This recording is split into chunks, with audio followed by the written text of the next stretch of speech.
গাজায় আরো 2 হাসপাতালে ইসরায়েলের হামলা, একদিনে নিহত 30। সিরিয়ার অস্ত্র ভান্ডারে ইসরায়েলি হামলা, নিহত 11। পাকিস্তানে এবার যৌথ নিরাপত্তা ঘাঁটিতে আত্মঘাতী হামলা।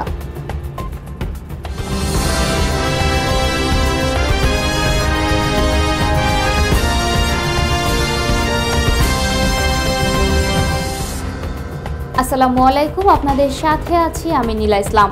এতক্ষণ শুনছিলেন আন্তর্জাতিক অঙ্গনের সংবাদের শিরোনামগুলো, এবার জানাচ্ছি বিস্তারিত। ফিলিস্তিনের স্বাধীনতাকামী সশস্ত্র সংগঠন হামাস নিয়ন্ত্রিত গাজায় অবিরাম হামলা চালাচ্ছে ইসরায়েলি বাহিনী। রোববার গাজার আরও 2 হাসপাতালে হামলা চালিয়েছে ইসরায়েল।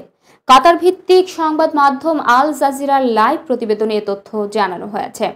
খবরে বলা হয়েছে, গাজা জুড়ে ইসরায়েলের হামলায় রোববার অন্তত 30 জন ফিলিস্তিনি নিহত হয়েছে। এর মধ্যে আল ওয়াফা হাসপাতালে হামলায় নিহত হয়েছে 7 জন এবং নুসাইরাত শরণার্থী ক্যাম্পে হামলায় নিহত হয়েছে 9 জন। এছাড়া অন্তত 4 জন ফিলিস্তিনি রোগীকে ইসরায়েলি বাহিনী ঘিরে রেখেছিল। এদের মধ্যে একজনের অবস্থা ছিল গুরুতর। গত বছরের অক্টোবর থেকে গাজায় ইসরায়েল ও হামাসের মধ্যে যুদ্ধ চলছে। এতে এখন পর্যন্ত গাজায় নিহতের সংখ্যা 45,000-এ দাঁড়িয়েছে। আহত হয়েছে 1 লাখের বেশি মানুষ এবং লাখ লাখ ফিলিস্তিনি বাস্তুচ্যুত হয়েছেন। অন্যদিকে সিরিয়ার অস্ত্র ভান্ডারে ইসরায়েলি হামলা, নিহত 11। সিরিয়ান রাজধানী দামেস্কের উপকণ্ঠে আদ্রা ইন্ডাস্ট্রিয়াল সিটির কাছে দেশটির এক অস্ত্র ভান্ডারে হামলা চালিয়েছে ইসরায়েলি বাহিনী। এতে অন্তত 11 জন নিহত হয়েছে। নিহতদের বেশিরভাগই বেসামরিক লোকজন বলে প্রতিবেদনে বলা হয়েছে। খবর সিনহুয়া ও আরব নিউজের।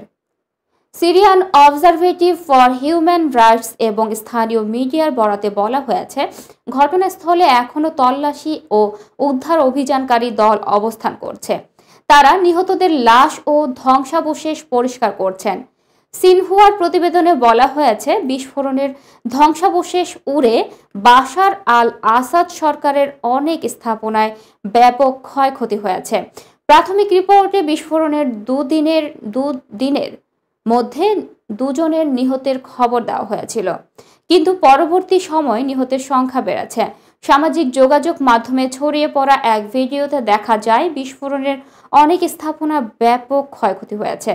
সিরিয়ান অবজারভেটিভ ফর হিউম্যান রাইটস জানিয়েছে, আসাদ শাসনে সামরিক শক্তি ধ্বংসের অভিযান স্বরূপ ইসরায়েলি বাহিনী এসব হামলা চালাচ্ছে।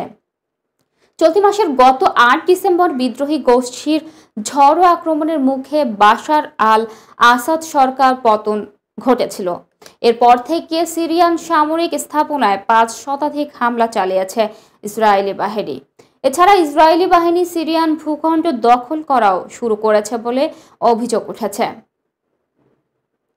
অন্যদিকে পাকিস্তানে এবার যৌথ নিরাপত্তা ঘাঁটিতে আত্মঘাতী হামলা।